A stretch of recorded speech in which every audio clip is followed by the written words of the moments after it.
Bonjour Emilien, merci de nous recevoir dans tes locaux. Bonjour Anna. Alors, c'est pas exactement mes locaux, mais c'est l'espace de coworking qu'on squatte Et effectivement qui est à très Lyon. joli, effectivement. Ouais. Alors, est-ce que tu peux nous raconter qui tu es et puis surtout ce que c'est aussi Super Indep? Alors qui je suis? Moi en fait je suis avant tout un développeur freelance initialement. J'étais passionné par la tech et le dev assez tôt. Et j'ai une formation biomédicale à la base. Donc c'était aussi un truc qui m'intéressait beaucoup enfin, justement d'aller au-delà de la tech. C'était vraiment la tech au service de quelque chose, quoi. C'était pas la tech pure. Et du coup, bah, j'ai commencé à travailler dans des mondes de start-up très tôt, en fait, dès mon premier job en 2009, parce que j'avais vraiment envie, bah, toujours pareil, d'avoir de l'impact, de bosser dans quelque chose qui m'intéressait. Et donc, j'ai préféré être payé moins, mais plutôt qu'aller bosser à faire de la prestat de service ou dans des ESN à droite à gauche, j'ai préféré aller dans une petite start-up qui, par contre, bossait exactement sur le sujet qui m'intéressait, à savoir l'imagerie médicale. Ok. Et donc voilà, très tôt, j'ai eu ce contact, enfin même dès la fac en fait, il y avait le côté entrepreneuriat, junior entreprise, ça m'a très vite parlé. Et après, donc voilà, pouvoir m'investir dans une startup, c'était vraiment un truc qui me parlait bien. Mais finalement, tu vois, très rapidement, je me suis rendu compte que bah, enfin, ça collait pas vraiment avec ma façon de travailler en fait. J'étais trop impliqué dans mon job. Et en gros, je me disais, soit tu t'impliques moins et tu fais ce qu'on te dit de faire et voilà, et du coup tu peux rester à ce poste-là, soit il faut que tu travailles pour toi-même parce qu'en fait tu as trop d'exigences, t'as trop de besoins d'autonomie, de liberté, d'impact encore une fois en fait. Et en fait c'était pas forcément voilà, je pensais pas forcément avoir raison, au contraire, il y avait plein de trucs où en fait j'avais qu'une envie, c'était apprendre, mais du coup c'était très frustrant parce qu'on me disait ben non, il faut faire comme ça, il faut faire comme ça, et moi, malgré le peu d'expérience que j'avais, je sentais bien que c'était quand même à côté, enfin ça correspondait pas vraiment pour être au contact du client, pour rencontrer d'autres développeurs. Ça, c'était ton premier job à l'époque, C'était mon imagerie premier médicale? job, Ok. exactement. Et justement, en fait, du coup, la connaissance que je trouvais pas dans mon entreprise, bah, je suis allé la chercher dans ce qu'on appelle des meet-up, des user groups en fait, donc pour aller rencontrer d'autres développeurs. Et c'est en fait dès cette époque, en l'occurrence en 2011, que j'ai rencontré Florent et Clément, qui sont mes actuels associés chez Super Indep. Génial.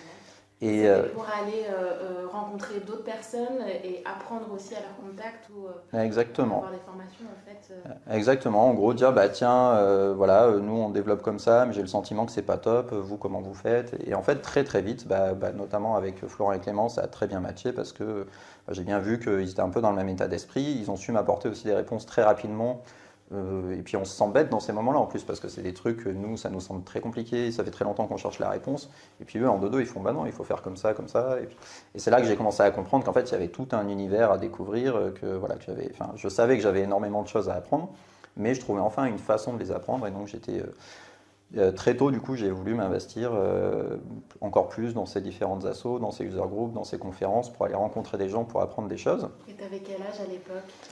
Et bah c'était mon premier job donc j'avais 23 ans, 24 Ah ans. ouais. Et, euh, et après, du coup, la startup dans laquelle j'ai bossé a fini par se faire racheter par une petite PME, toujours dans l'imagerie médicale. Donc là, bon voilà, c'était les premières aventures de changement aussi. Donc on a été racheté justement en 2011 ou 2012, si je dis pas de bêtises. Mais voilà, mais là, encore une fois, ça correspondait pas vraiment à ma vision des choses en termes de. Et pourtant, enfin, Ah oui, tu as honnêtement, vécu le changement start-up, rachat, PME et exactement. donc changement de culture ou Changement de culture, modification. exactement. Donc plein de choses. Pourtant, honnêtement, enfin, les dirigeants étaient pas mauvais. Ils essayaient vraiment de communiquer. Ils écoutaient ce qu'on avait à leur dire et tout. Et puis je me mets aussi à leur place. Quand tu as un gamin qui a 3 ans d'expérience qui te dit, bah c'est bizarre, faudrait pas faire comme ça, faudrait faire comme ça. Quand toi tu gères ta boîte depuis 15 ans, tu dis oui, bon, t'es gentil, mais voilà, on verra plus tard. Donc au final, en fait, ce que j'ai fait, c'est que je leur ai dit, voilà, moi peut-être que je me trompe, et de toute façon, il y a une façon simple de voir, c'est que là, voilà, il y a un produit hyper important, il faut qu'on le mette sur le marché l'année prochaine. Si on y arrive, je reste chez vous et je bosse comme vous dites de bosser. Par contre, si ça échoue, ben, je m'en vais. Et donc, bah voilà, du coup, pendant toute cette année-là, on a bossé comme ils entendaient, comme ils avaient envie qu'on bosse. La mise en prod s'est très très mal passée. Je ne vais pas rentrer dans le détail, mais en gros, ça a bloqué un hôpital pendant un week-end. Alors, pas tout un hôpital, mais la partie imagerie médicale d'un hôpital, ce qui est déjà suffisamment gravissime. Et Tu étais sur le front et tu essayais de faire marcher. alors moi non du coup justement parce que je m'étais habilement justement détourné de ce projet-là parce que j'y étais pas, enfin j'y croyais très peu et donc je travaillais sur des trucs un peu en périphérie qui fait que le jour même j'y étais pas. Mais effectivement ça m'a vraiment marqué. Mon directeur technique qui était quand même un bon ours, donc on n'avait pas l'habitude de voir on va dire étaler ses sentiments et qui est revenu de ce week-end-là en larmes littéralement. Et voilà et maintenant d'ailleurs enfin je me mets à sa place c'était vraiment dur à vivre pour lui et pour toute la boîte en fait. Mais voilà, mais du coup, c'est à partir de ce moment-là que bah, déjà j'ai bien senti qu'il y avait ce côté voilà, entrepreneurial qui était en moi, que j'avais besoin de le pousser et que j'avais aussi des idées justement sur la culture d'entreprise, sur la façon de construire un produit, sur la façon de discuter avec ses clients, qui n'étaient pas si déconnants que ça et qu'en fait il y avait plein d'autres gens qui en parlaient justement dans des user groups, des conférences, etc. Mais que finalement, bah, si j'étais vraiment convaincu que ça marche, bah, j'avais qu'à me mettre à mon compte et prouver que ça pouvait marcher, quoi. Ok, et tu étais convaincu que quoi marche en fait? Certaines techniques, certaines approches? Oui, alors en fait, c'est tout ce qui va, tout ce qui tourne principalement autour de l'agilité, donc tout ce qui est le fait de travailler sur des incréments. En fait, si je caricature un peu, c'est le fait de faire confiance aux gens.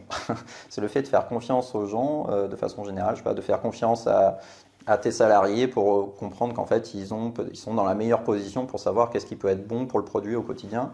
Faire confiance aux gens qui sont au contact des clients, faire en sorte d'être au contact des clients en permanence, d'avoir un feedback continu. Et plutôt que de produire quelque chose qu'on va mettre sur le marché, voilà, on va se dire tiens, on va balancer 300 000 balles dedans, puis après on va le mettre sur le marché, de dire bah non, on fait un truc qui nous coûte 3 fois rien, je sais pas, on met un fichier Excel en ligne et on regarde si déjà on arrive à proposer un service avec ça. Et si on arrive à proposer un service avec ça, bah derrière on peut le faire grossir et au moins on est sûr qu'il y a de la valeur et que finalement derrière c'est juste de l'UX ou du design et ça tout le monde peut le faire. Oui, Par contre, un test marché en fait. exactement. Et donc c'est une approche en fait qui semble assez évidente, tu vois, quand tu le dis comme ça, mais il y a énormément de, enfin, t'es bien placé aussi pour savoir que quand tu lances un produit, tu vois, t'es toujours t'es toujours à mi-chemin entre oui, mais si c'est pas assez bien, les gens vont être dégoûtés, ils vont pas vouloir venir, donc il faut quand même que ça brille un peu, il faut quand même que ce soit bien fini, machin. Et en même temps, bah, si ça me coûte hyper cher de lancer le truc, finalement, si derrière il faut corriger, en plus après tu t'attaches un peu à ce que tu as fait, c'est plus difficile à faire évoluer, etc.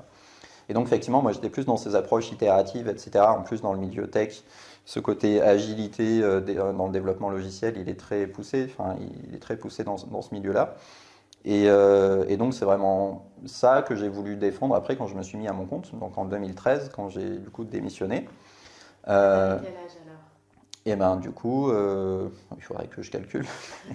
J'aurais dû faire les calculs avant. Non mais j'avais 26 ans, ouais 26 ans, 27 ans. Ok.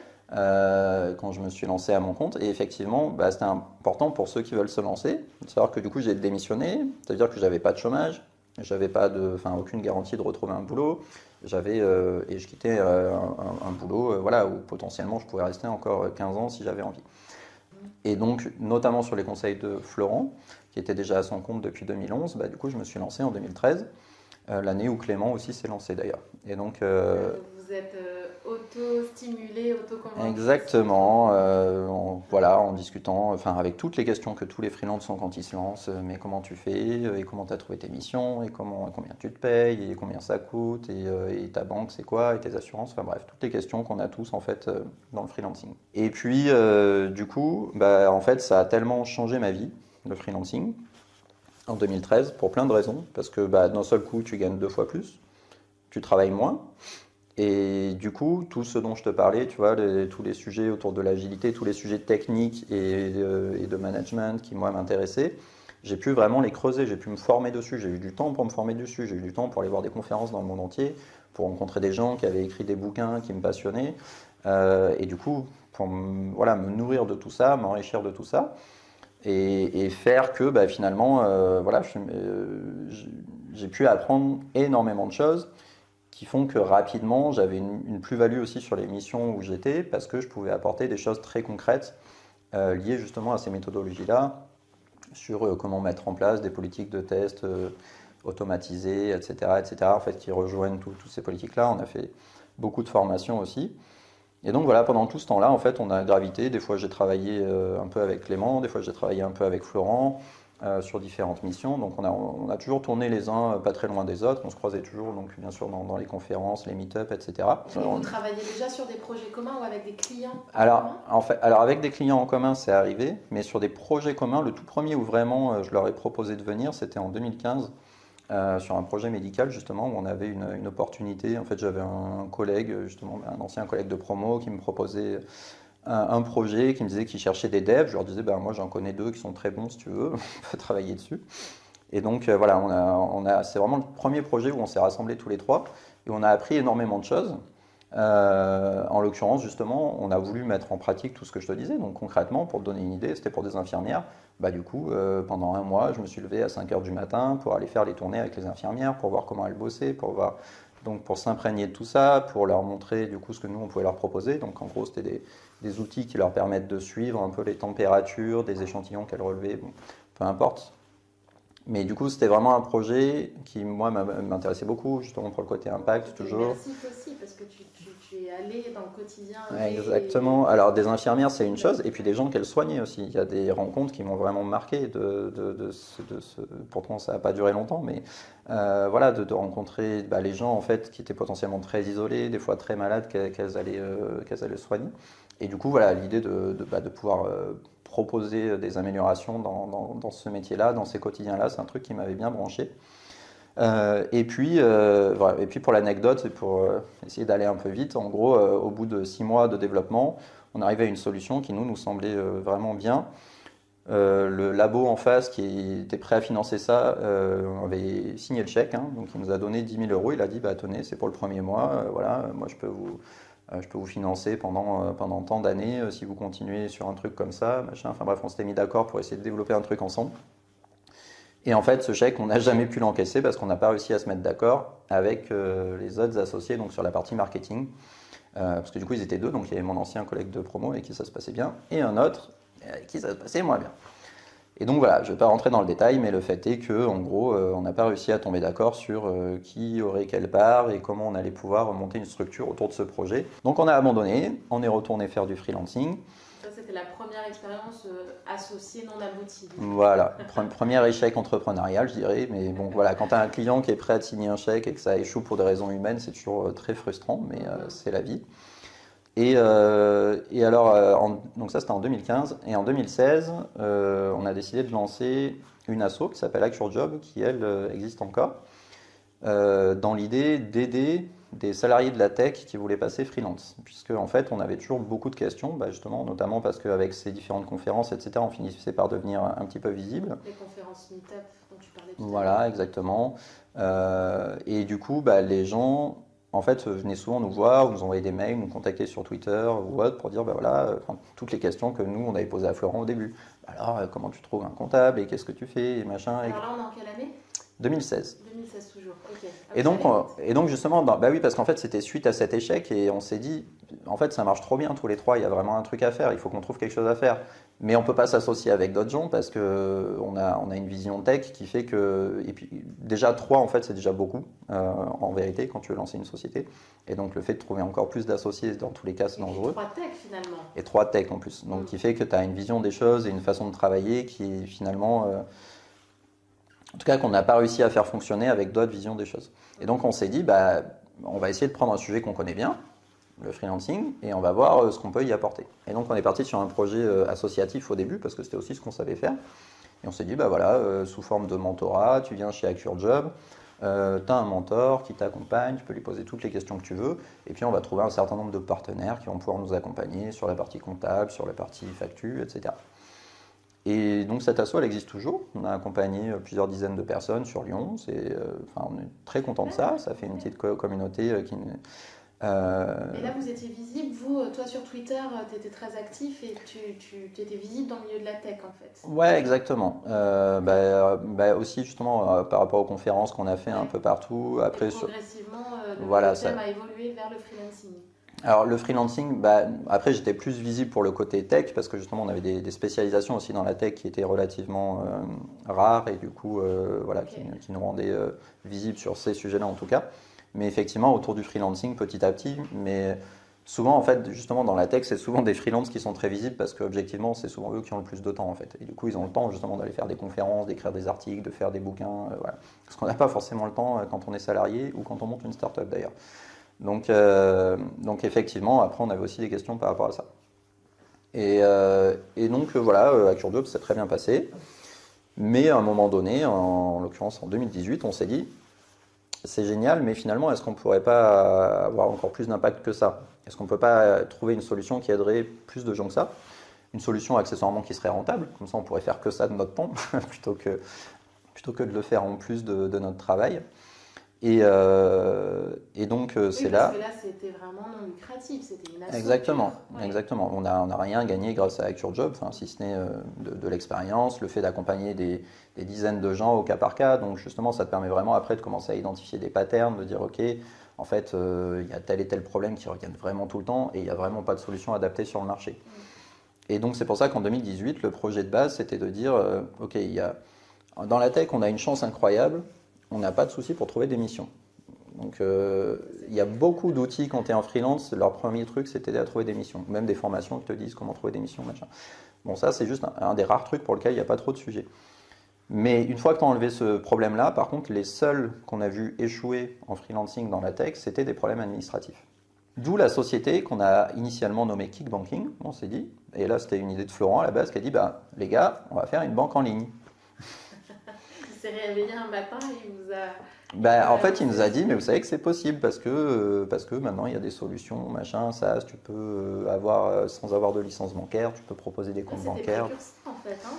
Ah, mais Florent, il a toujours eu un coup d'avance de toute façon. Ouais, okay. Donc pour le coup, c'était précurseur. Et d'ailleurs. La première banque en ligne, elle existe depuis quand? Dans ces eaux-là. C'était dans ces eaux-là, et c'est pour ça qu'il avait choisi ça. C'était le tout début de Conto.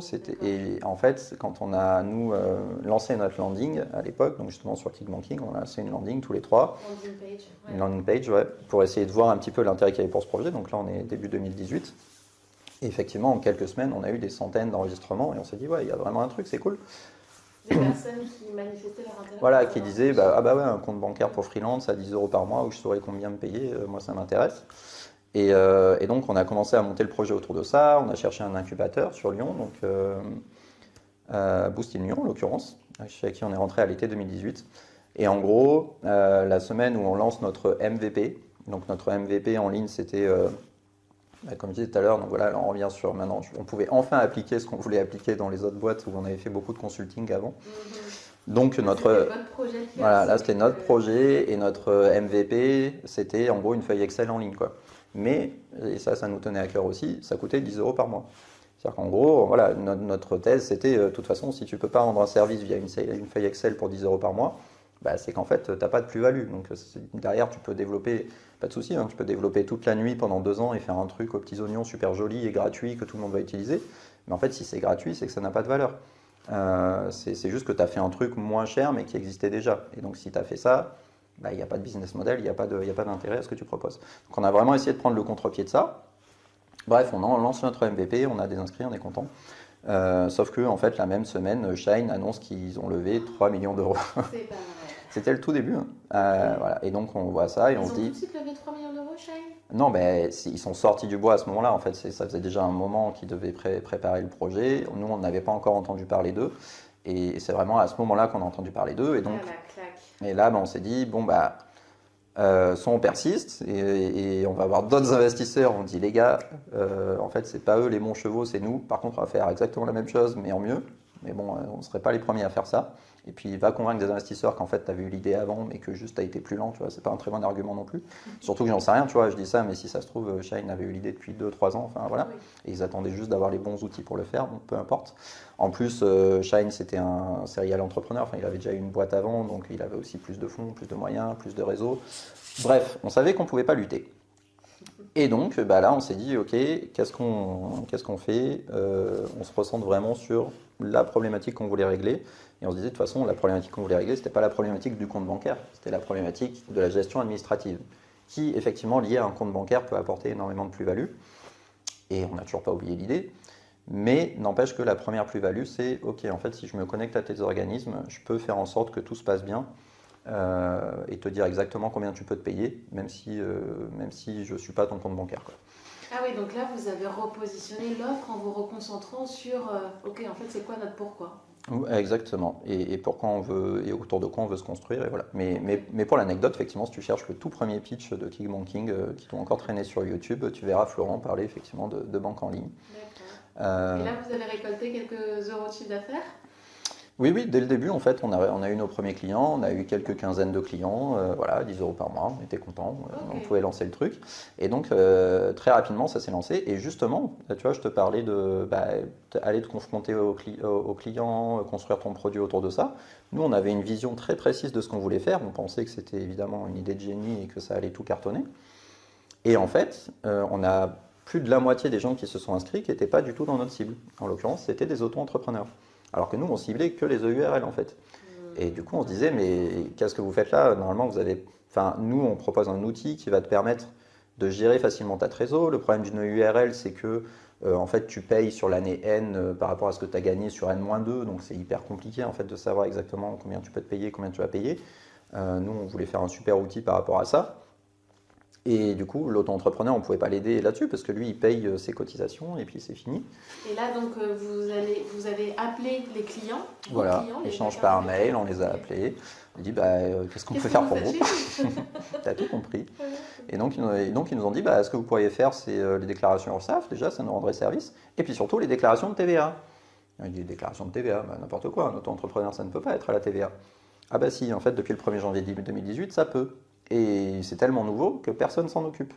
Et surtout pas les... Au moment où on doublait le plafond. Voilà, depuis le 1er janvier 2018. Doublement du plafond, sauf qu'en fait, ce plafond, il avait une bonne raison d'être à la base. Il était aligné sur le plafond de TVA. Et du coup, un jour, on a dit, tiens, on double le plafond. Mais par contre, le plafond de TVA, lui, il n'a pas bougé. Et donc, avant, un auto-entrepreneur ne pouvait pas être à la TVA. Il y en a encore qui pensent que c'est le cas, d'ailleurs, malheureusement, mais il commence à avoir quelques années de retard quand même. Et du coup, la possibilité d'être un auto-entrepreneur à la TVA, en fait, ça change tout. Parce qu'en termes de gestion, de suivi, en fait, l'URSSAF, dans le temps, c'est quand même adapté pour faire un site pour les auto-entrepreneurs qui soit relativement simple. Malgré l'apparente simplicité, il y a énormément d'erreurs, mais vraiment, plus d'un client sur deux qu'on onboard qui vient que pour la TVA. En fait, on lui fait des corrections aussi sur l'URSSAF parce qu'il n'a pas déclaré au bon moment, pas dans la bonne ligne, il a oublié de compter... certains achats. Ouais, voilà, où il a déduit des choses qu'il n'aurait pas dû déduire, enfin bref. Donc en général, on est quand même obligé de corriger un certain nombre de choses, mais peu importe, en tout cas le site en lui-même est relativement simple et donne l'impression que c'est simple de déclarer et de payer. Mais la TVA, par contre, ils ont fait zéro effort, ils n'ont rien changé, que tu sois auto-entrepreneur, patron de PME ou patron du CAC 40 ou comptable, tu as exactement la même interface avec les mêmes interlocuteurs qui te parlent le même langage. Sur ImpoGouv, dans la partie pro. Voilà, exactement. Donc on n'est plus sur le site de l'auto-entrepreneur, mais sur ImpoGouv. Déjà, tu es sur un autre site où on ne comprend rien, où s'il y a des démarches un peu archaïques par courrier pour te donner des codes, etc. Quand tu ne sais pas comment ça marche, franchement, c'est l'enfer. Je sais, voilà. J'ai connu ça. Et donc rapidement, en fait, au début, on a dit, non, on va pas faire de déclaration de TVA, il y a déjà d'autres outils qui le font, il y a des comptables qui le font. Puis en fait, en creusant, on s'est rendu compte que non, personne ne le faisait, personne ne s'intéresse aux auto-entrepreneurs. Parce que tout le monde pense qu'un auto-entrepreneur, c'est pas un vrai entrepreneur en fait. C'est celui qui fait ça en étant salarié, c'est pas une vraie société. Voilà, le jour où il voudra une vraie société, il passera en EURL et puis du coup, le comptable s'en occupera. C'était vraiment leur vision des choses à l'époque. Mais il n'a pas tant évolué que ça d'ailleurs. Et du coup, on s'est dit, ok, on va faire tes déclarations de TVA. Donc on était les tout premiers à les faire, donc aussi bien URSSAF que TVA. Et donc petit à petit, on a développé une interface. Alors on a gardé notre interface Excel pendant longtemps. Parce qu'au début, mes associés, pour l'anecdote, se sont foutus de moi en disant, non, on va quand même pas mettre une feuille Excel en ligne. Et puis en fait, la feuille Excel, elle est restée pendant quasiment 7 ou 8 mois, le temps qu'on arrive à trouver mieux. Parce qu'en fait, finalement, elle faisait tellement bien le job que c'était pas si facile que ça à en remplacer, quoi. C'est-à-dire la feuille Excel, c'était quoi l'objectif? La feuille Excel, elle nous permettait en fait de collecter et d'afficher le CA du client en temps réel et de pouvoir lui mettre du coup, là tu vas payer tant de TVA, tu vas payer tant d'URSSAF tous les mois, voilà, lui donner une vision claire là-dessus. Vous les voyez écrits sur cette Exactement. Donc c'était tout bête parce que en fait c'est nous qui, évidemment, comme toute start-up qui se respecte, les premières déclarations, c'est nous qui les faisions à la main, tous les calculs, on allait les faire à la main dans le fichier.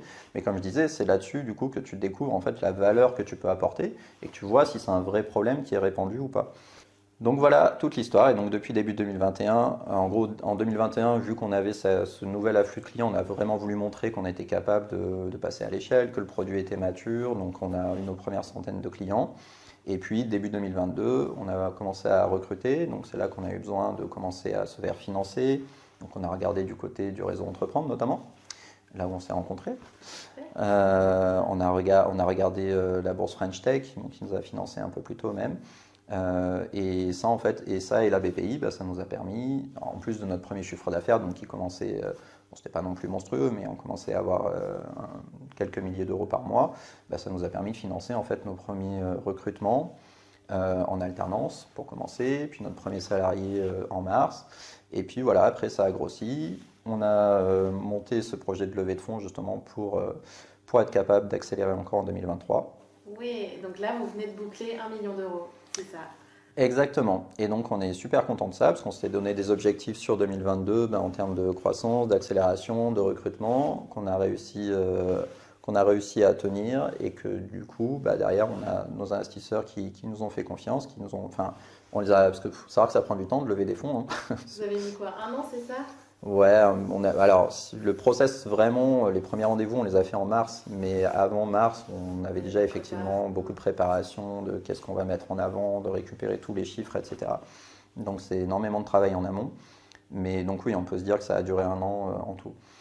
Et du coup, voilà, du coup, ça permet aussi aux investisseurs, tu les rencontres une première fois, tu dis voilà, on va faire ça, on va faire ça. Tu les revois 3-6 mois plus tard, ils regardent effectivement ce que tu leur as dit et là où tu en es, et ça leur permet aussi de se faire une idée un peu. Voilà. Et donc, savoir s'il y a autant de clients et la croissance que tu avais annoncé, si tu as réussi à faire les recrutements que tu voulais, enfin tout ce que. Si l'équipe elle est solide et si l'équipe est solide, ouais, parce que surtout les équipes de 3 personnes, elles sont toujours très challengées. Alors nous, on insistait toujours justement beaucoup sur toute l'histoire que je viens de te raconter longuement, sur pourquoi en fait on se connaissait très bien et pourquoi ça marchait très bien entre nous.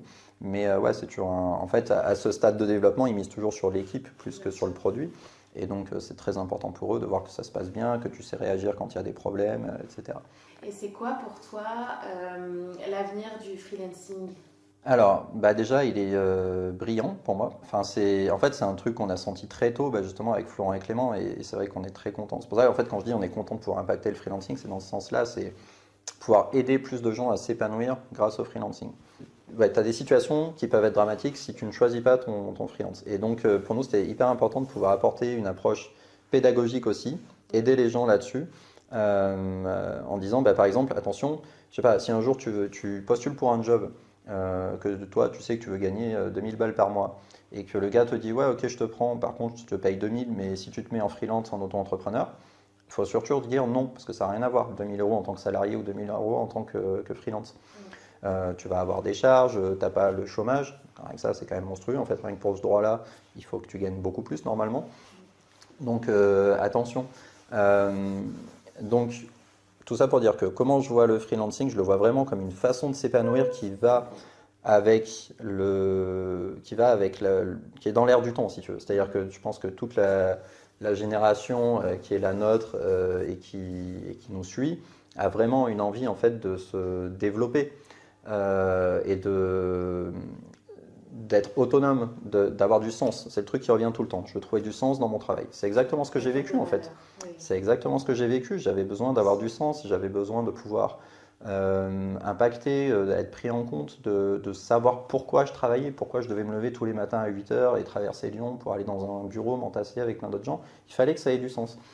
Et en fait, quand tu es freelance, c'est beaucoup plus facile de mettre du sens dans ce que tu fais parce que tu es maître de ton temps, de ton argent. Et donc, des fois, même, tu vas préférer gagner moins, mais au moins savoir pourquoi tu le fais.